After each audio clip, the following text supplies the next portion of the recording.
तो आज की इस वीडियो के अंदर हम देखने वाले हैं कि ग्रो एप्लीकेशन के अंदर किस तरीके से पैसे कमाए जाते हैं और किस तरीके से ग्रो एप्लीकेशन के अंदर शेयर खरीदे जाते हैं और किस तरीके से शेयर खरीद के प्रॉफिट बनाया जाता है और उस प्रॉफिट को बैंक अकाउंट में कैसे ट्रांसफर किया जाता है। ये सब कुछ हम डिटेल में सीखने वाले हैं, कोई भी पॉइंट को हम नहीं छोड़ने वाले। और मेरा आपसे एक वादा है कि अगर आप इस वीडियो को एंड तक देखते हो तो आपको और कोई वीडियो देखने की जरूरत नहीं पड़ने वाली। तो चलिए वीडियो को शुरू करते हैं बिना किसी टाइम पास के। तो सबसे पहले आपको ग्रो एप्लीकेशन ओपन कर लेना है। आप जैसे ही ग्रो एप्लीकेशन को ओपन करोगे तो आपके सामने कुछ ऐसा इंटरफेस आएगा। यहाँ पर ऊपर आपको निफ्टी 50 और सेंसेक्स दिखाई देगा। जो निफ्टी 50 है इसके अंदर इंडिया की टॉप बड़ी 50 कंपनियां आती है। जैसे ही मैं नीचे थोड़ा स्क्रॉल करूंगा तो आप देख सकते हैं कि यहाँ पर 50 कंपनियां आ चुकी है। ये जो टॉप 50 कंपनियां हैं यही इसी निफ्टी 50 में आती है। यानी कि अगर ये कंपनियां ऊपर जाएगी तो निफ्टी 50 भी ऊपर जाएगा और अगर ये कंपनियां नीचे आएगी तो निफ्टी 50 भी नीचे आएगा। और इसी के कारण इसका नाम निफ्टी 50 है। यानी कि इसके अंदर इंडिया की टॉप बड़ी 50 कंपनियां आती है। अगर निफ्टी 50 अगर नीचे जा रहा है इसका मतलब है कि पूरा का पूरा शेयर बाजार, शेयर मार्केट नीचे जा रहा है। और अगर निफ्टी 50 ऊपर जा रहा है इसका मतलब इंडियन शेयर मार्केट ऊपर जा रहा है। यहाँ पर आपको निफ्टी की प्राइस दिखाई दे जाएगी जो कि है 25,019 रुपये। और नीचे आपको निफ्टी का चार्ट देखने को मिलेगा। यहाँ पर आपको चार्ट का जो फ्रेम है वो देखने को मिलेगा। 1 day, 1 week, 1 month, 1 year, 5 year और ऑल टाइम। और जैसे ही आप इस पर क्लिक करोगे तो यहाँ पर जो कैंडल स्टिक चार्ट है वो खुल जाएगा। आप यहाँ पर कैंडल स्टिक चार्ट को भी देख सकते हैं। मैं एक बार बैक आ जाता हूँ क्योंकि अगर हम कैंडल स्टिक चार्ट को जानेंगे तो ये ज़्यादा डिटेल हो जाएगा। इसी के साइड में आपको सेंसेक्स दिखाई देगा। जो सेंसेक्स है इसके अंदर इंडिया की टॉप बड़ी 30 कंपनियां आती है और उसके अंदर टॉप बड़ी 50 कंपनियां आती है। यानी कि उसके अंदर जो बड़ी 50 कंपनियां हैं उसमें से 30 कंपनियां इसमें भी आती है। ये जो है ये इंडियन स्टॉक मार्केट के इंडेक्स है। यानी कि अगर ये ऊपर जाएंगे तो इसका मतलब है कि इंडियन स्टॉक मार्केट भी ऊपर जा रहा है। अब नीचे आपको मोस्ट ट्रेडेड ऑन ग्रो दिखाई देगा। ये जो शेयर है ये आपको शेयर जो दिखाई दे रहे हैं ये आज ग्रो पर सबसे ज़्यादा ट्रेड हो रहे हैं। अब इसके नीचे आपको मोस्ट एक चीज़ दिखाई देखने को मिलेगी वो है products and tools, FNO, events, IPO and scanner. ये जो FNO है इसके अंदर फ्यूचर एंड ऑप्शन ट्रेडिंग होती है और ये जो इवेंट है इसके अंदर कंपनियों के जो रिजल्ट आते हैं वो यहाँ पर दिखाई देते हैं। तीसरे नंबर पर आपको IPO का ऑप्शन देखने को मिलेगा। IPO तब कहते हैं जब स्टॉक मार्केट में कोई कंपनी पहली बार आती है तो वो अपना IPO लॉन्च करती है, जो कि यहाँ पर आपको दिखाई दे सकता है कि एक कंपनी का IPO आया हुआ है। और चौथे नंबर पर है स्क्रीनर। जैसे ही आप इस पर क्लिक करोगे तो आपके सामने कुछ इस तरीके से शेयर आ जाएंगे।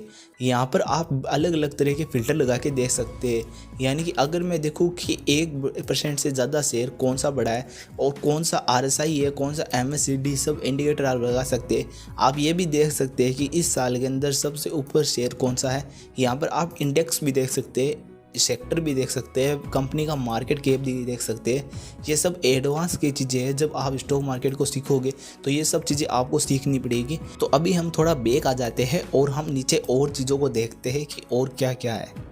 तो यहाँ पर आप देख सकते हैं कि मोस्ट मूवर टुडे, यानी कि आज के दिन में कौन से स्टॉक है जिन्होंने सबसे ज़्यादा मूव किया है। अब इसके अंदर इसका मतलब ये नहीं कि वही स्टॉक दिखाई देंगे जो ऊपर गए, नहीं, अगर कोई स्टॉक की बहुत ज़्यादा गिर जाता है तो भी वो यहीं पर दिखाई देगा। आप जैसे ही लूजर पर क्लिक करोगे तो यहाँ पर आप देख सकते हैं कि वो स्टॉक आ चुके हैं जो आज के दिन में सबसे ज़्यादा गिरे हुए। तो अब आपको ऊपर देखना है होल्डिंग्स। हम होल्डिंग्स पर क्लिक करते हैं और यहाँ पर आप देख सकते हैं कि कोई भी होल्डिंग नहीं दिखाई दे रही है। तो अब हम समझते हैं कि किसी भी शेयर को कैसे खरीद सकते हैं। तो यहाँ पर आप जिस भी शेयर को खरीदना चाहते हैं यहाँ पर आपको ऊपर सर्च करना है। ये जो सर्च वाला आइकन है इस पर क्लिक करना है और इस पर क्लिक करने के बाद में नीचे आपको उस शेयर का नाम लिखना है। जैसे कि मैं सर्च करता हूँ जियो फाइनेंस, तो मैं जैसे ही जियो लिखूँगा आप यहाँ पर देख सकते हैं कि जियो फाइनेंशियल सर्विस लिमिटेड आ चुका है। मैं इस पर क्लिक करता हूँ और यहाँ पर आप देख सकते हैं कि जियो फाइनेंशियल सर्विस का जो शेयर है वो आ चुका है, जो कि अभी 277 रुपये चल रहा है। और ये 1 डे के अंदर 1.21% ऊपर गया है। यानी कि लगभग 3 रुपये 30% ये शेयर ऊपर जा चुका है, 3 रुपये 30 पैसे। और यहाँ पर आप इसका चार्ट भी देख सकते हैं 1 डे का। यहाँ पर आप weekly chart, monthly chart, yearly chart और 5 साल का चार्ट भी देख सकते हैं। मैं यहाँ पर क्लिक करके कैंडल स्टिक चार्ट भी देख सकता हूँ। तो अभी मैं यहाँ पर बैक आता हूँ और मैं कुछ आपको नीचे दिखाता हूँ। तो यहाँ पर आपको नीचे देखेंगे तो यहाँ पर आपको परफॉर्मेंस दिखाई देगा। इसके अंदर आपको टुडे लो और टुडे हाई दिखाई देगा, यानी कि ये शेयर आज के दिन में नीचे कितनी प्राइस गया है और इस शेयर की जो प्राइस है वो आज के दिन में ऊपर कितनी गई है। यहाँ पर आपको नीचे 52 वीक लो और हाई दिखाई देगा। 52 वीक का मतलब है एक साल के अंदर ये शेयर कितना नीचे गया है और एक साल के अंदर ये शेयर कितना ऊपर गया है। तो यहाँ पर नीचे आपको फंडामेंटल्स दिखाई देंगे। ये बहुत ही इंपॉर्टेंट चीज़ होती है जब हम किसी शेयर को खरीदते हैं। तो यहाँ पर सबसे पहले आपको मार्केट कैप, ROE और बहुत सारे रेशियो देखने को मिलेंगे। तो ये सब समझने में बहुत समय लग जाएगा, आप किसी और वीडियो में समझ लीजिएगा। यहाँ पर नीचे आपको फाइनेंशियल्स दिखाई देंगे। इसके अंदर कंपनी का रेवेन्यू, प्रॉफिट और नेटवर्थ दिखाई देगी, जो कि ईयरली बेसिस पे और क्वार्टरली बेसिस पे दोनों पे आप देख सकते हैं। रेवेन्यू के अंदर आप देख सकते हैं कि कंपनी ने 2023 के अंदर केवल 45 करोड़ रुपए कमाए और वहीं 2024 के अंदर 1855 करोड़ रुपए कमाए। और यहाँ पर आप कंपनी का प्रॉफिट देख सकते हैं कि कंपनी ने 2023 के अंदर केवल 31 करोड़ रुपए का प्रॉफिट किया और वहीं 2024 के अंदर 1605 करोड़ रुपए का प्रॉफिट किया। इसका मतलब कि कंपनी में ग्रोथ है। तो यहाँ पर आप जैसे नीचे जाओगे तो आपको शेयर होल्डिंग पैटर्न्स देखने को मिलेंगे। इसके अंदर आपको देखने को मिलेगा कि किन लोगों के पास कंपनी के शेयर सबसे ज़्यादा है। तो सबसे पहले आपको प्रमोटर्स दिखाई देंगे। प्रमोटर्स वो लोग होते हैं जो कंपनी को शुरू करते हैं और कंपनी को चला रहे होते हैं, या कहे तो कंपनी के मालिक। इसके नीचे आपको रिटेल्स दिखाई देंगे। रिटेल्स वो लोग होते हैं जो कि आम जनता होती है, जैसे कि आप और हम। इसके नीचे आपको फॉरेन इंस्टीट्यूशन और डोमेस्टिक इंस्टीट्यूशन लिखे हुए होंगे। इंस्टीट्यूशन वो होते हैं जो कि स्मार्ट इन्वेस्टर होते हैं और बड़ा पैसा लगाते हैं। फॉरेन इंस्टीट्यूशन का मतलब है कि विदेश के फॉरेन इंस्टीट्यूशन जो कि बड़ा पैसा लगा रहे हैं विदेश से इंडिया की इस कंपनी के अंदर। और डोमेस्टिक इंस्टीट्यूशन का मतलब है कि वो पैसे जो कि इंडिया से ही लग रहा है लेकिन बहुत ही स्मार्ट लोग लगा रहे हैं और बड़ा पैसा लग रहा है। और इसके नीचे आपको म्यूचुअल फंड दिखाई देंगे। म्यूचुअल फंड का मतलब है कि जब लोग, आम लोग जिनको शेयर खरीदना नहीं आता है, वो कुछ बैंकों को और कुछ कंपनियों को अपना पैसा दे देते हैं, उन्हें म्यूचुअल फंड कहते हैं। और फिर वही म्यूचुअल फंड इन शेयर को बाय करते हैं। और जिन कंपनियों में म्यूचुअल फंड और डोमेस्टिक इंस्टीट्यूशन और फॉरेन इंस्टीट्यूशन ज़्यादा होते हैं, इसका मतलब है कि वो कंपनी सेफ है। तो ये सब देखने के बाद में और कंपनी को समझने के बाद में हम कंपनी के शेयर को बाय करते हैं। तो यहाँ पर आपको नीचे सेल और बाय का ऑप्शन दिखाई दे रहा होगा। हम यहाँ पर सबसे पहले बाय पर क्लिक करेंगे, लेकिन आपको ये ध्यान रखना है कि बाय पर क्लिक करने से पहले आपको ग्रो के अंदर फंड ऐड करना होगा। तो यहाँ पर हम बैक आते हैं और सबसे पहले हम ग्रो के अंदर फंड ऐड करते हैं। तो फंड ऐड करने के लिए सबसे पहले हमें ये जो लोगो वाला ऑप्शन है, हमें इस पर क्लिक करना है। देन उसके बाद में यहाँ पर ऐड मनी का ऑप्शन होगा, हम इस पर क्लिक करेंगे। जैसे ही ऐड मनी पर क्लिक करेंगे तो यहाँ पर हमें वो अमाउंट डालनी है जितने रुपए हम ऐड करना चाहते हैं। फॉर एग्जांपल मैं अभी 500 रुपये ऐड करके दिखाता हूँ। अब मैं इस पर ऐड मनी पर क्लिक करूँगा। जैसे मैं ऐड मनी पर क्लिक करूँगा तो यहाँ पर मेरे जो UPI है वो खुल चुका है। मैं यहाँ पर UPI कोड डाल देता हूँ। तो यहाँ पर मैंने UPI पिन डाल दिए है और अभी देखते हैं फंड ऐड हो जाएगा।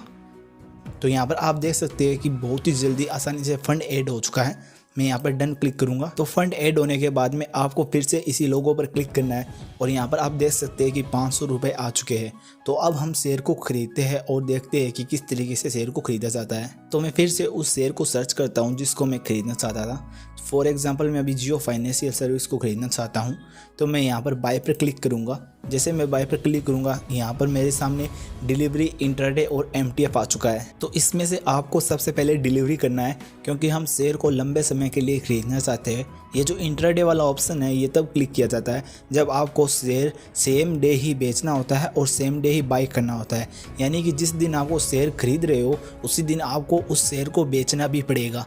और जो MTF होता है इसके अंदर कम मार्जिन के अंदर आप शेयर को खरीद सकते हो, लेकिन जो मार्जिन ब्रोकर देगा उसके रुपए आपको ब्याज भरना पड़ेगा। तो इसके लिए हम डिलीवरी वाला ऑप्शन क्लिक करेंगे। इसके नीचे आपको NSE और BSE का ऑप्शन दिखाई देगा। मैं यहाँ पर NSE पर क्लिक करता हूँ, चाहो तो आप BSE भी कर सकते हो, उससे कुछ फ़र्क नहीं पड़ने वाला। इसके नीचे प्राइस लिखा आ रहा है तो यहाँ पर मार्केट प्राइस और लिमिट प्राइस का ऑप्शन आता है। मार्केट प्राइस का मतलब है कि शेयर जहाँ पर चल रहा है उसी जगह पर बाय हो जाएगा, और जो लिमिट प्राइस है इसका मतलब है कि आप शेयर को अपनी मन पसंदीदा प्राइस पर खरीद सकते हैं। जैसे कि मैं अगर यहाँ पर 270 डाल देता हूँ तो जैसे ही ये शेयर 270 रुपये पर आएगा तो ये बाय हो जाएगा, लेकिन अगर ये शेयर 270 रुपये पर नहीं आता है तो ये शेयर बाय नहीं होगा। इसीलिए मैं यहाँ पर मार्केट कर देता हूँ जहाँ पर अभी जो प्राइस चल रही है आप देख सकते हैं कि 274 रुपये, तो यह इसी प्राइस पर बाय हो जाएगा। तो आप समझ गए होंगे कि जब हम शेयर को लंबे समय के लिए खरीदना होता है तब हम डिलीवरी करते हैं। यहाँ पर हम NSE BSE कुछ भी कर सकते हैं और यहाँ पर हम जिस शेयर को जिस प्राइस पर खरीदना चाहते हैं वहाँ पर इसकी प्राइस डाल सकते हैं, या अभी जिस प्राइस पर चल रहा है उसी प्राइस पर खरीदने के लिए हम मार्केट पर क्लिक करेंगे। तो जैसे ही मार्केट हो चुका है यहाँ पर हम क्वांटिटी डालेंगे कि हमें कितने शेयर को बाय करना है। मैं यहाँ पर अभी एक बाय करता हूँ और जैसे ही एक में क्वांटिटी डालता हूँ तो यहाँ पर आप देख सकते हैं कि यहाँ पर नीचे आपको रिक्वायरमेंट दिखाई दे रहा है कि 276 रुपये लगेंगे एक शेयर को बाय करने के लिए। तो मैं यहाँ पर बाय पर क्लिक करता हूँ और वापस मैं बाय पर क्लिक करता हूँ और यहाँ पर आप देख सकते हैं कि बाय ऑर्डर सक्सेसफुल। यहाँ पर जियो फाइनेंशियल सर्विस का क्वांटिटी 1 और डिलीवरी टाइप में शेयर बाय हो चुका है और यहाँ पर हम डन पर क्लिक कर देंगे। जैसे मैं डन पर क्लिक करूँगा आप यहाँ पर देख सकते हैं कि करंट के अंदर एक शेयर दिखाई दे रहा है जो कि जियो फाइनेंशियल सर्विस का है और यहाँ पर मुझे 10 पैसे का प्रॉफिट भी हो चुका है, लेकिन इससे कोई फ़र्क नहीं पड़ता क्योंकि हम शेयर को लंबे समय के लिए बाई किया है। तो हम देखते हैं कि हमें कुछ समय बाद में क्या प्रॉफिट होता है, यानी कि आज से 10 दिन बाद में या 15 दिन बाद में जैसे ही हमें प्रॉफिट होगा तो हम यहाँ से इस शेयर को बेच देंगे, या आप इस शेयर को लाइफ टाइम के लिए रख सकते हैं। यहाँ पर आप देख सकते हैं कि अभी मुझे लॉस दिखाई दे रहा है 10 पैसे का, अभी यहाँ पर प्रॉफिट दिखाई दे रहा था। तो जो भी प्रॉफिट और जो भी लॉस होगा वो आपको यहीं पर दिखाई देगा। लेकिन आपको एक बात का ध्यान रखना है कि आप जिस दिन शेयर को बाय करते हो उसी दिन आप शेयर को नहीं बेच पाओगे, क्योंकि ये T1 होल्डिंग होती है। जैसे ही मैंने डिलीवरी क्लिक किया था तो डिलीवरी का मतलब है कि शेयर को लंबे समय के लिए खरीदा जा सकता है, यानी कि कम से कम आपको 2 दिन रखना ही होगा, उसके बाद में आप शेयर को बेच सकते हैं। तो यहाँ पर हमें 2 दिन हो चुके हैं और 2 दिन के बाद में हमारा जो प्रॉफिट है वो 15 रुपये चल रहा है, यानी कि लगभग 6% के आसपास हमें प्रॉफिट आ रहा है। तो अब हम देखते हैं कि हम इस शेयर को कैसे बेच सकते हैं। तो शेयर को बेचने के लिए आपको शेयर पर क्लिक करना होगा। जैसे कि जियो फाइनेंशियल सर्विस का जो शेयर है उसे मैं बेचना चाहता हूँ, मैं यहाँ पर सेल पर क्लिक करूँगा। जैसे मैं सेल पर क्लिक करूँगा मेरे सामने कुछ ऐसा इंटरफेस आएगा। यहाँ पर आपको ठीक उसी तरह डिलीवरी करना है जिस तरीके से आपने बाय के टाइम डिलीवरी किया था। यहाँ पर आप NSE BSE कुछ भी कर सकते हैं। यहाँ पर लिमिट के अंदर आप उस प्राइस को डालना है जितने में आप बेचना चाहते हैं। यहाँ पर आपको क्वांटिटी डालनी है कि आप कितने शेयर को बेचना चाहते हैं। मेरे पास एक ही शेयर है इसलिए मैं इसको बेच देता हूँ। यहाँ पर मैं एक डाल देता हूँ और यहाँ पर मैं वेरीफाई सेल करता हूँ। जैसे मैं वेरीफाई सेल करूँगा मेरे सामने वेरीफाई टी विथ पिन आएगा, तो मैं इस verify with pin T pin को क्लिक करूँगा। तो इस तरीके से टी पिन जनरेट होने के बाद में यहाँ पर आपको नीचे सेल पर क्लिक करना है और यहाँ पर आप देख सकते हैं कि हमारा शेयर है जो सेल हो चुका है। मैं यहाँ पर डन क्लिक करता हूँ और यहाँ पर आप देख सकते हैं कि हमारा कोई भी शेयर नहीं दिखाई दे रहा। मैं यहाँ पर ये जो लोगो है इस पर क्लिक करता हूँ और यहाँ पर आप देख सकते हैं कि हमने लगभग 500 रुपये ऐड किए थे और अभी यहाँ पर 513 रुपये लगभग 512 रुपये हो चुके हैं। तो इस तरीके से आप शेयर को खरीद सकते हैं और शेयर को बेच सकते हैं और एक अच्छा प्रॉफिट बना सकते हैं। तो आज के लिए इतना ही, मिलते हैं नेक्स्ट वीडियो में। हाँ, मैं आपको ऑप्शन ट्रेडिंग पर भी वीडियो बनाई है जो कि यहाँ पर आप क्लिक करके आप देख सकते हैं।